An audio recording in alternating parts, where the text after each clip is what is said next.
Vocês estão prontos? Como o pastor falou aí, tá vindo coisa aí, viu? Coisa forte. Estão preparados? Estão prontos para receber de Deus? Amém, irmãos. Esses dias, o Senhor me trouxe uma palavra que eu não estava nem esperando. Ela chegou aqui de presente para mim. E é claro que a gente que recebe essa honra, essa oportunidade de ministrar a palavra de Deus, a gente não pode ministrar uma palavra por ministrar, sem antes essa palavra não ministrar aos nossos corações. Da mesma forma que a gente não deve vir buscando apenas um passatempo ou assistir um culto, mas que estejamos sempre dispostos a ouvir mais de Deus, a aprender mais sobre a palavra do Senhor. E é esse convite que eu faço para vocês hoje, que estejamos com os corações abertos, quebrantados, para entender o que hoje o Senhor quer falar aos nossos corações. E aí, para isso, eu vou convidar os irmãos para que a gente possa estar lendo na palavra do Senhor o livro de Efésios, capítulo 4. Efésios, no capítulo 4. Vamos ler do versículo 1 até o 16. Efésios, capítulo 4, do versículo 1 ao 16.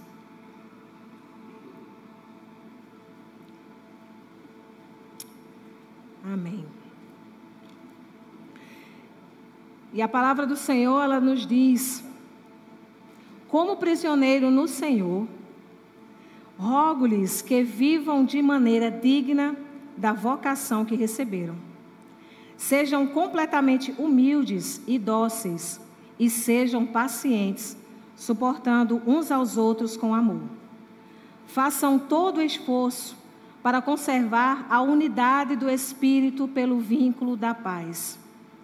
Há um só corpo e um só Espírito, assim como a esperança para a qual vocês foram chamados é uma só.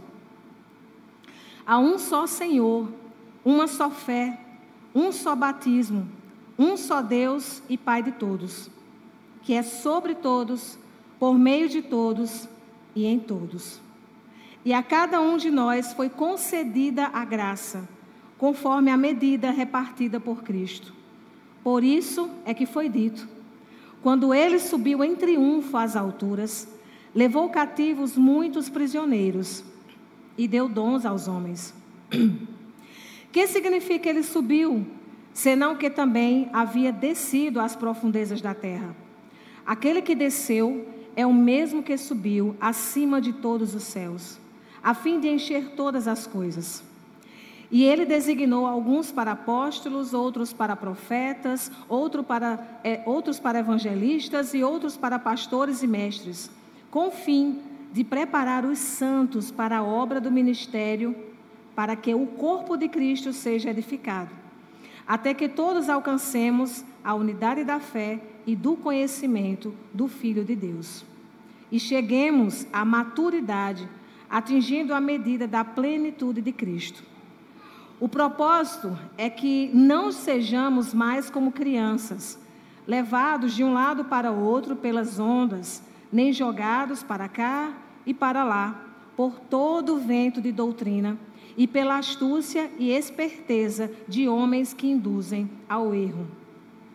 Antes, seguindo a verdade em amor, cresçamos em tudo naquele que é a cabeça, Cristo. Dele, todo o corpo, ajustado e unido pelo auxílio de todas as juntas, cresce e edifica-se a si mesmo em amor, na medida em que cada parte realiza a sua função. Senhor Deus Pai, eu te agradeço por esta palavra, Deus, e que ela entre em nossos corações, Senhor, para que cada vez mais nós estejamos, Senhor Deus, vivendo segundo a tua vontade, Senhor. Que não seja eu aqui, mas que seja o teu Espírito que venha falar através de mim, e que o teu Espírito esteja no coração de cada um para receber a tua palavra, Senhor. Em nome de Jesus, amém. Irmãos, vocês lembram, quem estava aqui ou acompanhou online, qual é o tema que foi da mensagem de domingo passado, valendo um chocolate sonho de valsa? Ui. Quem lembra? Não, foi fraco. Tá falando só um bis, viu? Merece um bis só. O sonho de valsa ainda não. Que tipo de noiva você é, né? Foi quase. Valeu só um bis, viu? Depois me cobrem aí. Exato. Foi essa mensagem. Que tipo de noiva você é? E foi uma mensagem bem exortativa, uma mensagem que fala que o Senhor falou sobre o Senhor Jesus, que iria voltar, não sabemos o dia e a hora, e o Senhor é falado aqui na passagem, que virá como um noivo, não sabendo a hora, e ele vai levar a sua igreja, a sua noiva. Mas essa noiva, ela precisa estar preparada. O Senhor Jesus, ele não vem buscar qualquer noiva, afinal, ele é o próprio Deus. Ele é perfeito, ele é pleno, e ele quer receber uma noiva à altura para ele. E aí o questionamento foi, que tipo de noiva você é? Será que você está sendo aquela noiva faz de conta, ou você está sendo realmente como a verdadeira noiva de Cristo, que estará pronta para a volta do Senhor? E ficamos com essa mensagem aqui, muita gente boquiaberta, gente dizendo assim, misericórdia, porque foi falado a verdade, se não estivermos prontos, nós vamos ficar. Mas a verdade é que precisamos nos preparar para sermos essa igreja que Cristo quer encontrar quando voltar. Nós entendemos de fato que nós precisamos nos santificar. Nós precisamos cada vez mais estarmos prontos para a volta do nosso Senhor. Mas a pergunta de hoje é, como é que nós vamos fazer isso? Como é que eu devo pensar, como é que eu devo agir, o que é que eu devo fazer, para que eu seja realmente essa noiva que está aguardando ansiosa pelo seu noivo? Como eu me preparo para ser essa noiva adornada, bela, esperando pelo seu lindo noivo, o Senhor Jesus? Paulo, ele vai nos dizer como uma noiva deve ser e como ela deve viver. E é claro que eu poderia passar aqui, se fosse falar de todo o contexto bíblico para as nossas vidas, nós passaremos aqui semanas e semanas falando de tudo isso. Mas eu vou focar hoje em falarmos sobre o que Paulo traz aqui em Efésios capítulo 4, nesses primeiros versículos. Uma verdade que conhecemos sobre o Senhor, a realidade sobre nós especificamente, é que precisamos entender onde nós estávamos. Nós éramos, a princípio, pecadores, perdidos, escravos. Nós éramos escravos do pecado. Nós éramos pobres coitados que poderíamos ficar totalmente esquecidos pelo Senhor. Mas o Senhor Deus, Ele nos amou primeiro. Ele nos desejou. E Ele nos atraiu para a presença dEle. Nós éramos esses escravos, esses perdidos que viviam na morte, na maldição. E graças à obediência de Jesus Cristo, Ele entregou a sua própria vida, o próprio Deus entregou a sua própria vida. E com o preço do seu sangue, o sangue puro e perfeito de Cristo, nós fomos comprados. E Ele desceu às profundezas da terra, ou seja, Ele nos tirou do lugar de morte. Ele nos resgatou. E nós seremos levados com Ele para a glória eterna. Então, o lugar que nós estávamos era o lugar de escravos, de perdidos. O Senhor Jesus morre por nós. E aí nós somos resgatados. E agora nós estamos nesse processo, que é o processo de se tornar a noiva de Cristo, preparada para a volta dEle, para que possamos ir receber a nossa herança celestial. Então esse é um processo de escravos para a noiva. E precisamos realmente abandonar qualquer tipo de sinal que denote que nós sejamos ainda escravos, porque não somos.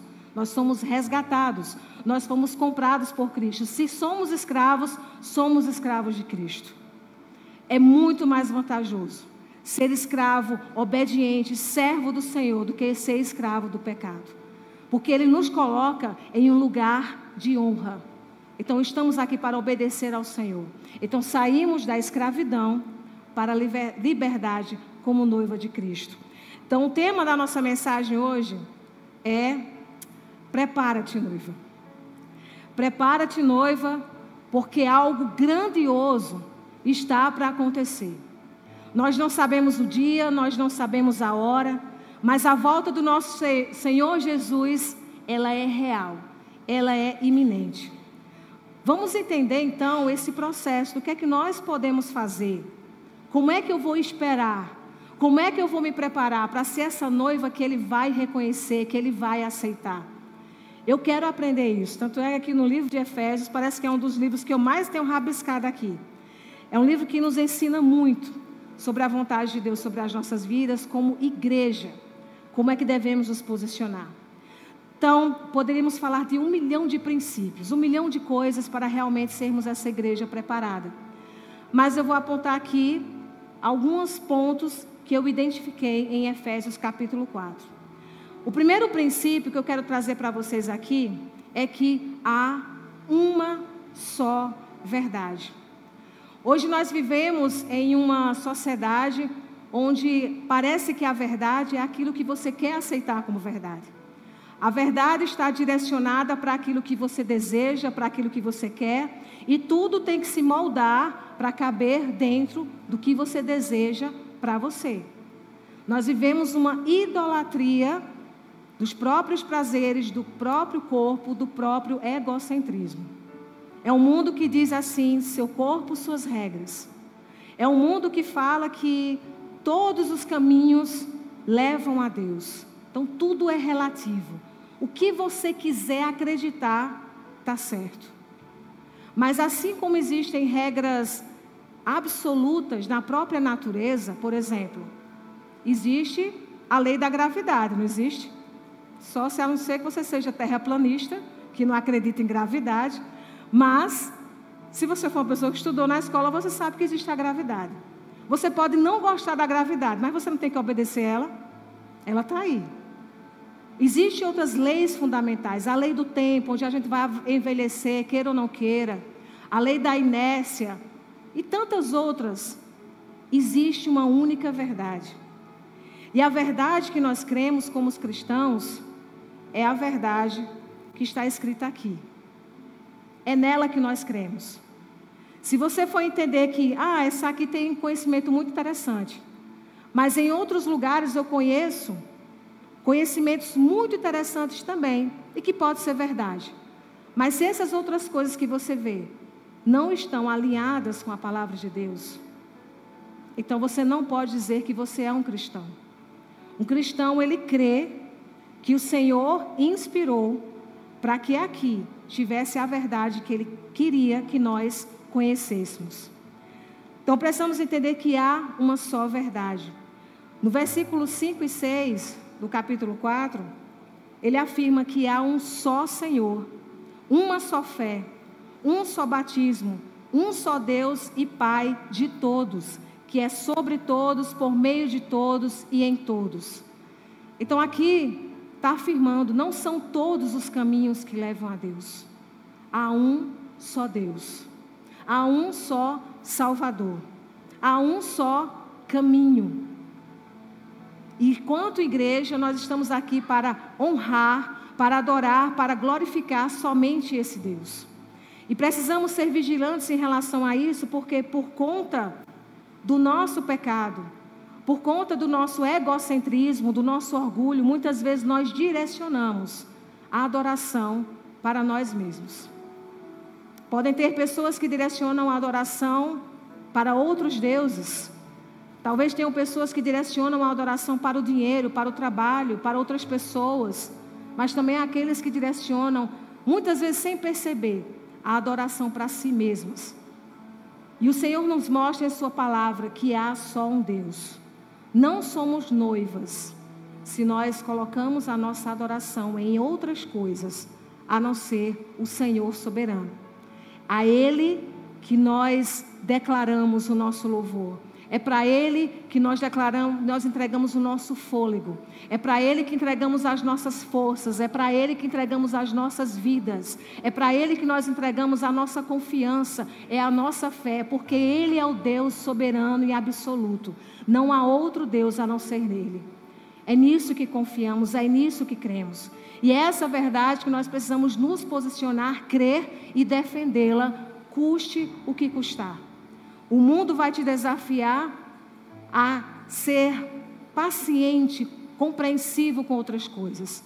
Mas uma coisa é respeito, outra coisa é eu me submeter àquilo que contraria a vontade do Senhor. Uma outra verdade que é única, que precisamos entender, é sobre a salvação. A igreja, a noiva de Cristo, ela crê Jesus como seu único e suficiente Salvador. Nenhuma outra pessoa, nem outro ser seria capaz de fazer o que Jesus Cristo fez. Ele resgatou os pecadores a preço de sangue.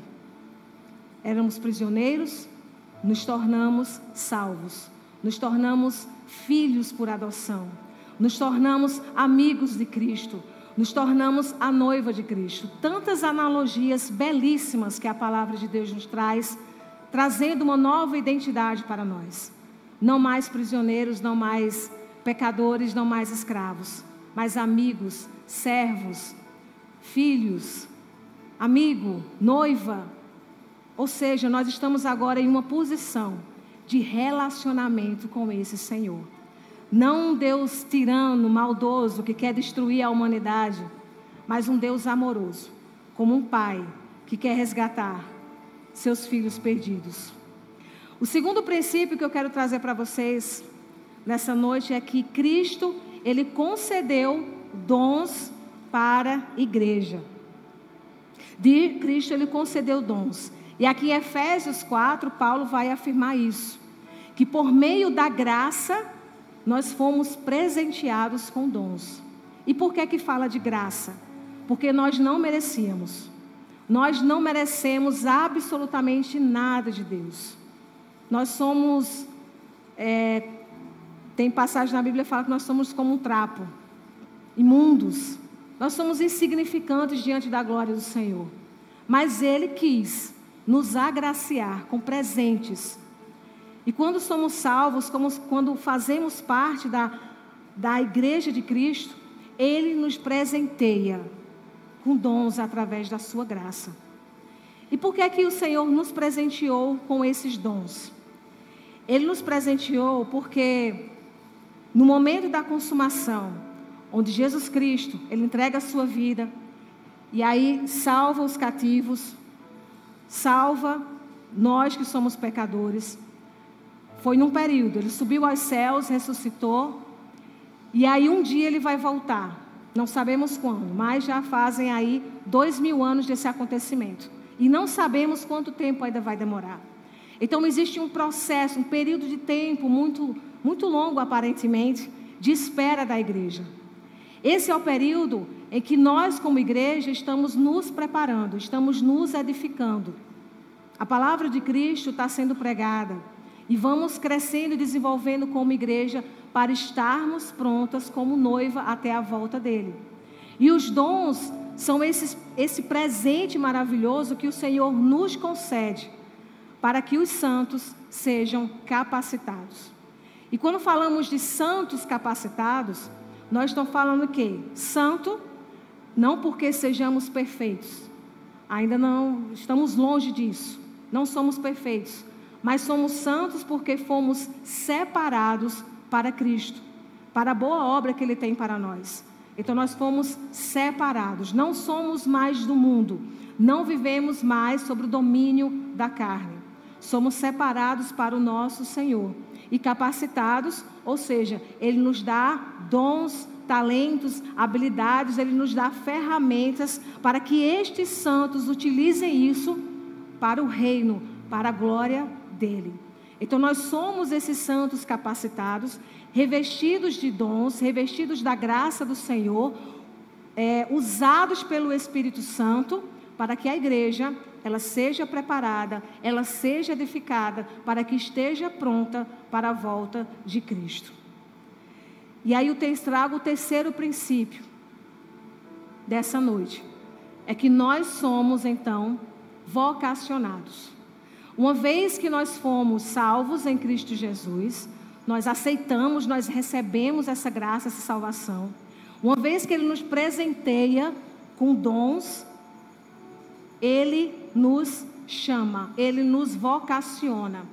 A palavra vocação, ela tem a sua origem chamada vocare. E vocare, ela significa chamar.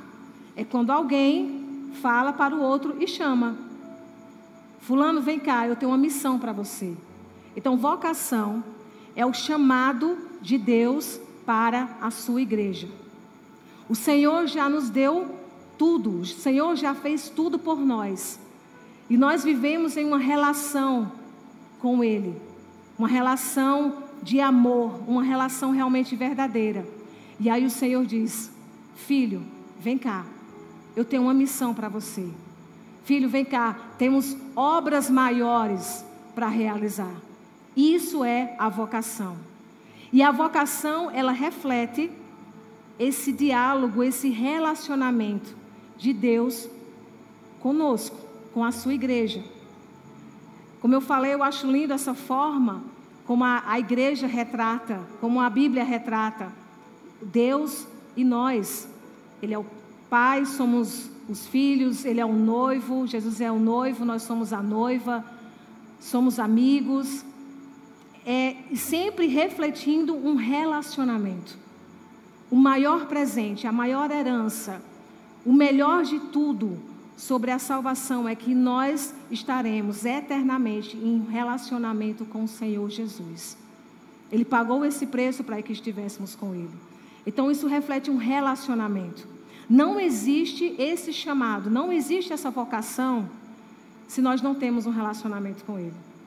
Nós podemos fazer muitas coisas, grandes obras, nós podemos fazer muitas coisas, mas sem o amor, em primeiro lugar a Deus, em segundo lugar às pessoas. Se não existir esse amor, nada do que façamos tem importância, nada faz sentido se não houver amor, ou seja, se a gente não está em relacionamento com o Senhor. E aí aqui a gente faz uma comparação. Na vocação, no chamado, existe esse relacionamento, existe esse amor, estamos firmados em Cristo. Nós somos imensamente gratos por toda a graça, por todo o favor dele em nossas vidas, pelo resgate, pela salvação. Fomos presenteados por Ele, Ele nos tirou num lugar terrível, colocou a gente em um novo lugar. Então eu, naturalmente, Senhor, o que queres de mim? A minha vida é Tua, eu estou aqui para fazer a Tua vontade, sendo um sinal de amor. O que fazemos para Deus é um sinal de amor a Ele. E é isso que Ele recebe. O nosso serviço, a nossa adoração, Ele recebe porque nós amamos ao Senhor verdadeiramente. E aí se torna completamente diferente de uma vida na religiosidade. O chamado do Senhor para obras maiores, para servirmos a Ele, não tem nada a ver com religiosidade.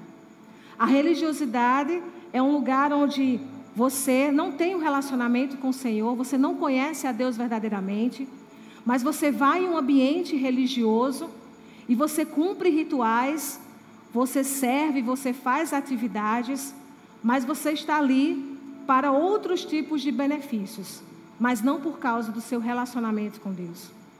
Quando vemos lá Jesus Cristo falando sobre os fariseus, quando falando sobre o jejum, não fiquem fazendo cara de sofrimento e tal, porque havia aqueles que faziam jejum e ficavam com cara de sofrimento e sofredor, para todo mundo ver que estavam jejuando e todo mundo ficar, uau, que pessoa espiritualizada. Essas pessoas já estão recebendo sua recompensa, que seriam os elogios, o reconhecimento. Isso é religiosidade. Mas o chamado do Senhor, os filhos de Deus, o que eles fazem não é para receber nada terreno em troca, mas é porque eles já receberam muito e eles têm a esperança da herança que irão receber no céu. O lugar que o Senhor Jesus está preparando para nós, porque antes de partir, Ele prometeu. Dá para vocês imaginarem que nesse momento, o Senhor Jesus está preparando um lugar especial para você? Ele está preparando um lugar onde você vai ter paz, alegria, abundância, eternamente, no colo, na presença do Senhor. Isso está sendo preparado para nós. Essa é a nossa herança. Um relacionamento com Deus, um amor com Deus, se espera essa vida. E a nossa habitação é o colo do Pai. É a presença única do Senhor. Na religiosidade, não é assim. Eu quero algo para mim. Eu quero um benefício próprio. Eu quero um reconhecimento. Eu quero um cargo. Ou eu quero bênçãos. E eu cumpro rituais para alcançar coisas daqui, que um dia a carne vai destruir. Um dia vai virar pó. Imagino, até comparo, fiz uma comparação no primeiro culto, e eu acho pertinente falar, sobre a religiosidade é como se fosse um contrato de trabalho. Imagina você receber um novo emprego, e aí você vai trabalhar numa empresa, você vai ter uma função específica para exercer lá, e aí você vai trabalhar, mas o trabalho que você vai exercer porque você ama o seu patrão? É assim o trabalho de você? Muita gente aqui trabalha, acho que a grande maioria das pessoas trabalham. Vocês vão todo dia, segunda a sexta. Alguns trabalham no sábado também. É porque vocês amam o patrão de vocês? Morre de amor, né? Não é não. Por que é que vocês vão todo dia trabalhar? Oi? Salário, dinheiro, money. Você pode até gostar do que você faz, mas se o seu patrão, se a empresa não te pagar, se ela começar a atrasar, você vai começar a reclamar, não vai? Você vai reclamar. E aí, se surgir uma outra empresa que oferece um salário melhor, que oferece melhores recursos, tu vai ficar ali amando o seu patrão? Você vai se embora, eu mesmo iria. A religiosidade funciona assim. É um contrato, é uma troca. Eu ofereço meu serviço e você me paga, você me dá uma recompensa. Mas com o Senhor, irmãos, é diferente. Com Deus, ser igreja é uma relação de intimidade, onde eu reconheço tudo que eu já recebi e ofereço tudo que eu sou de volta para Ele.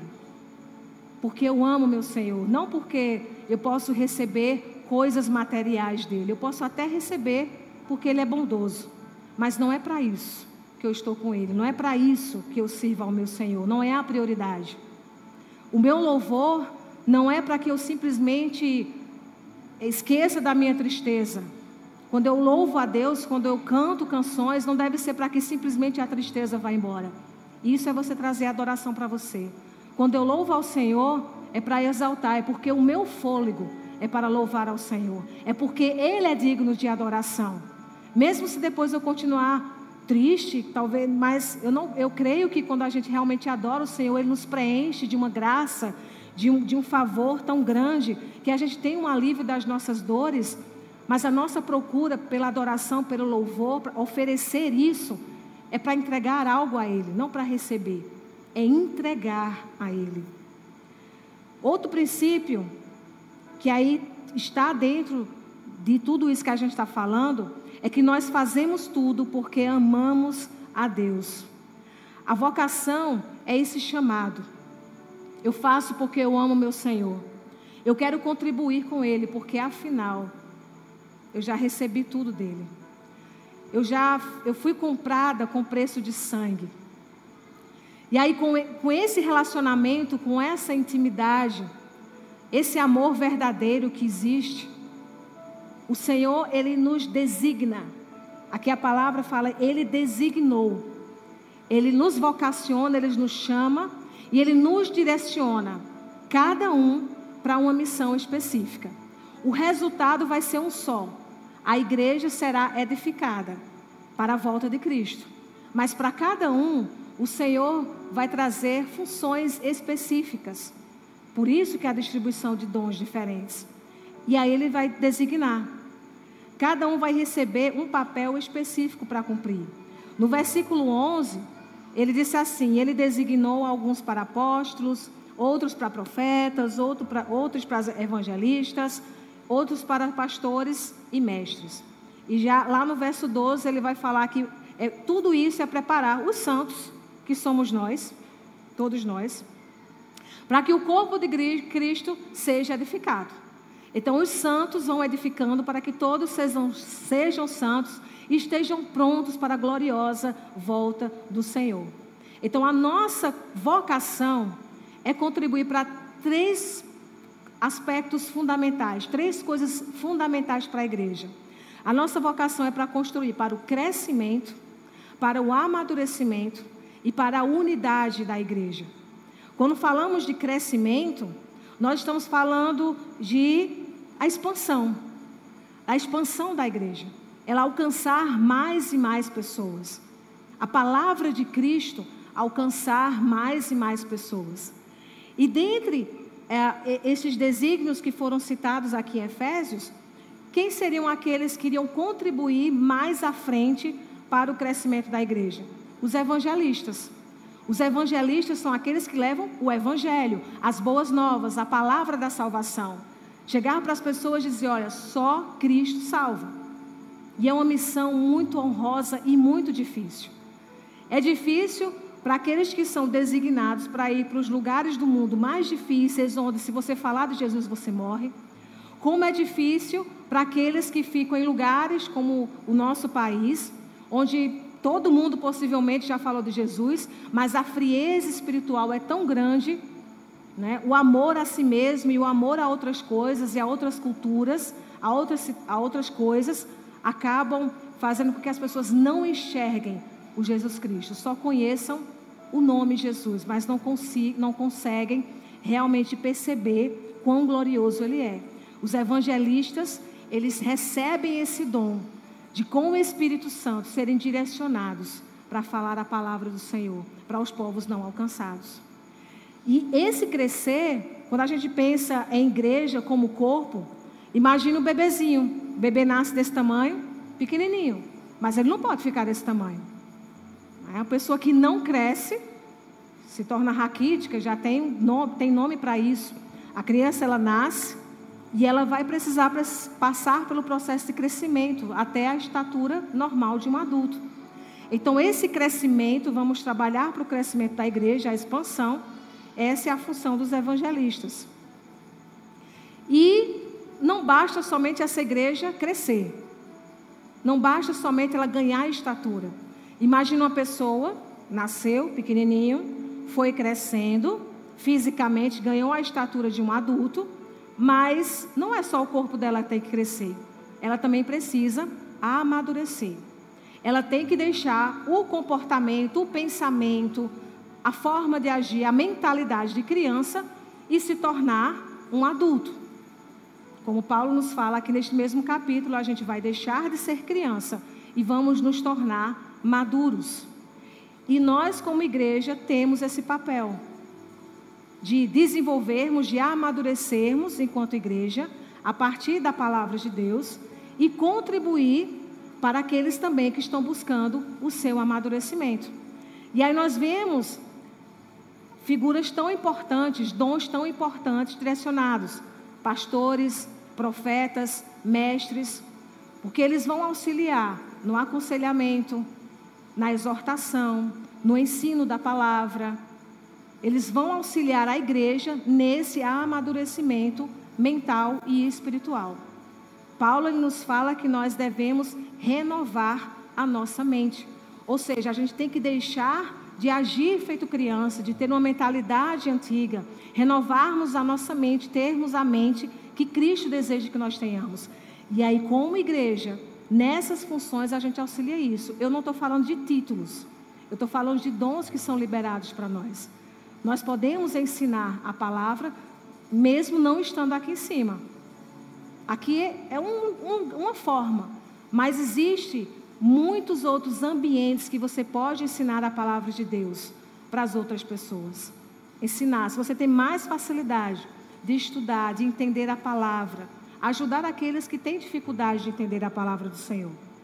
E também temos o compromisso de trabalharmos a unidade da igreja, a comunhão.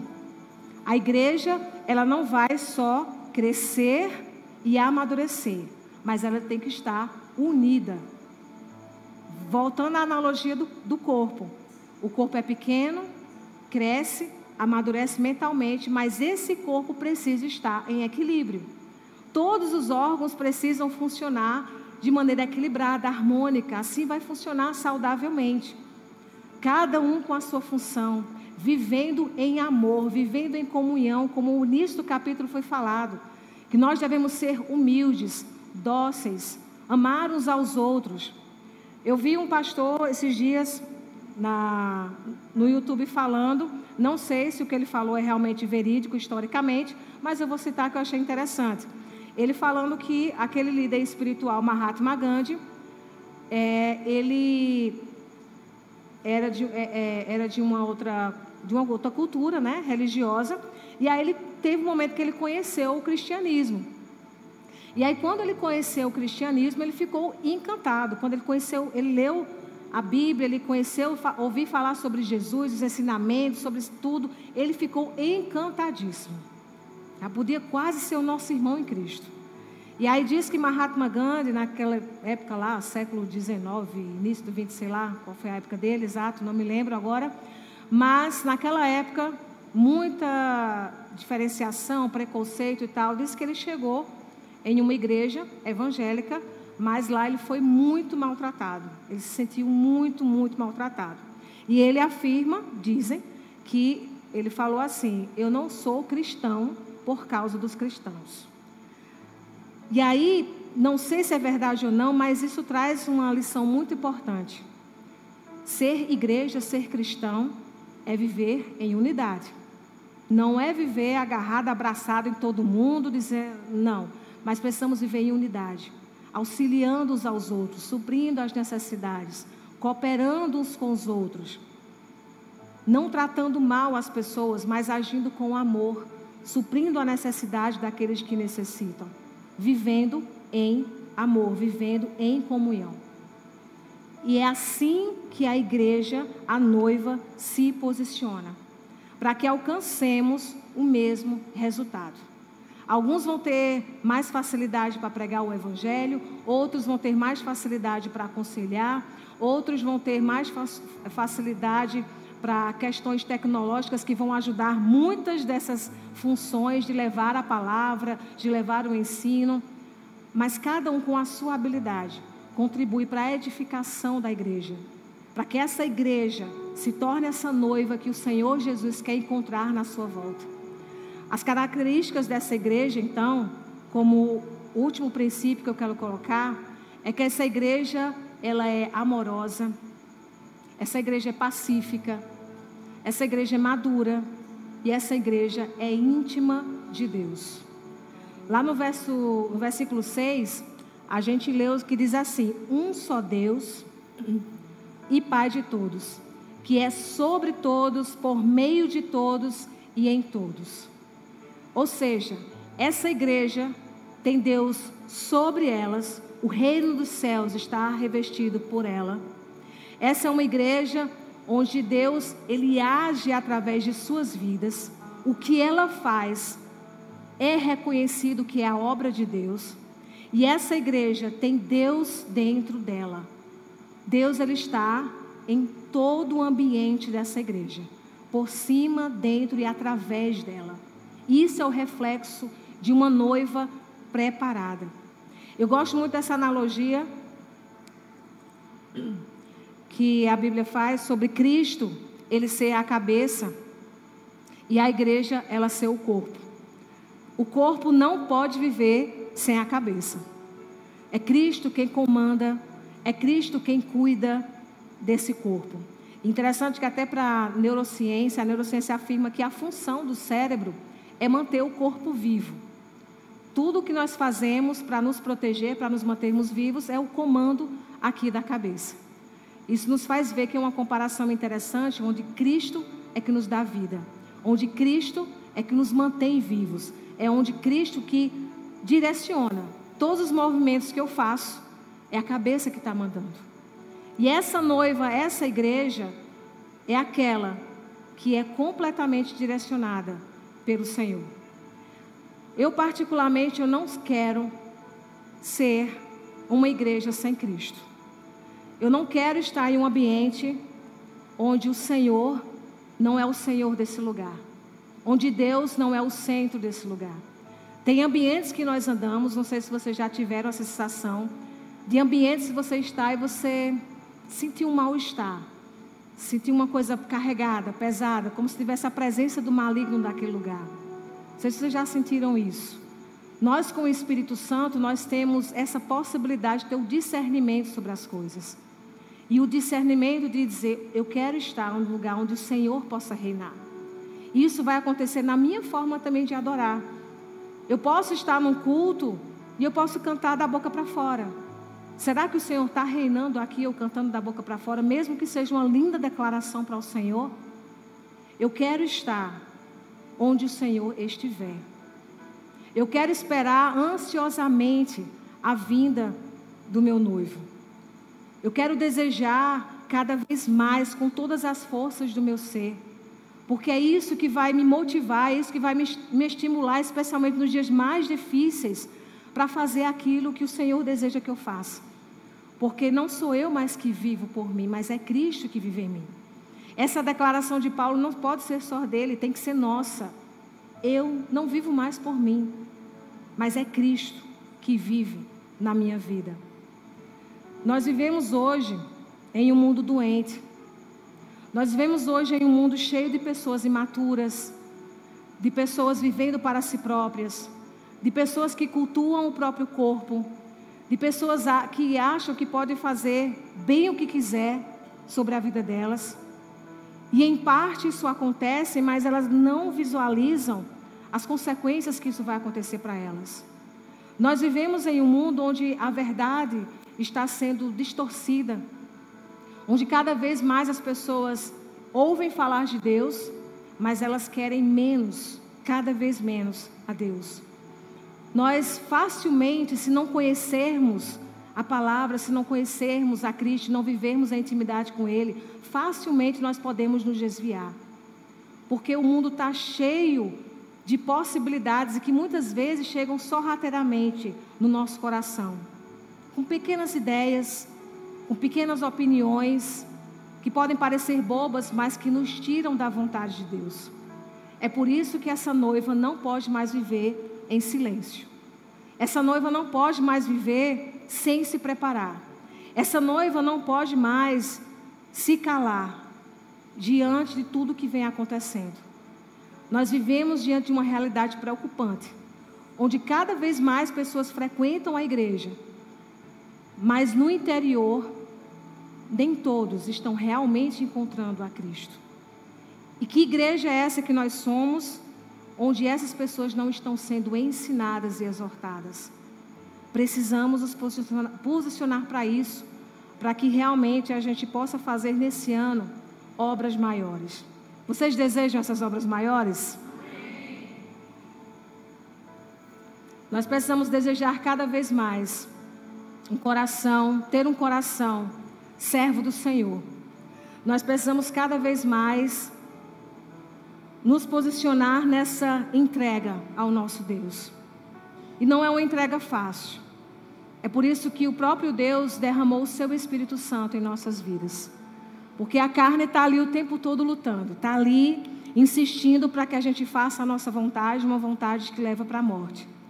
Mas eu creio que quando nós recebemos Jesus como nosso Salvador, o Espírito Santo, Ele chegou em nossas vidas e Ele pode transformar tudo em nós.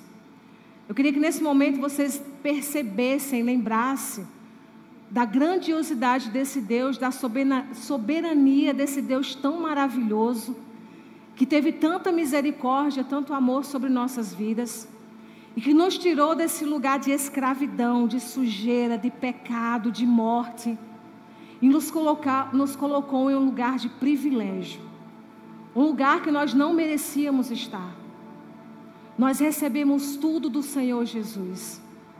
Ele fez obras grandiosas aqui quando estava na terra. E a principal delas foi morrer por nós. E Ele foi e subiu aos céus, mas antes Ele prometeu que voltaria. E eu queria que você se lembrasse nesse momento, o Senhor Jesus, Ele vai voltar. E o Senhor Jesus, Ele tem um amor tão grande, está lá preparando lugar para nós e virá resgatar, para que essas bodas aconteçam. E nós viveremos nessa eternidade de milhões de anos apaixonadamente com esse Senhor. E aí, quando pensamos nisso, nós lembramos como é insignificante todas as coisas desse mundo. Tudo que nós conquistamos, os nossos títulos, os nossos bens, tudo isso virará pó. Um dia nós vamos morrer e tudo isso vai ficar para qualquer outra pessoa que um dia vai morrer também. Nada nesse mundo tem valor a não ser o Senhor.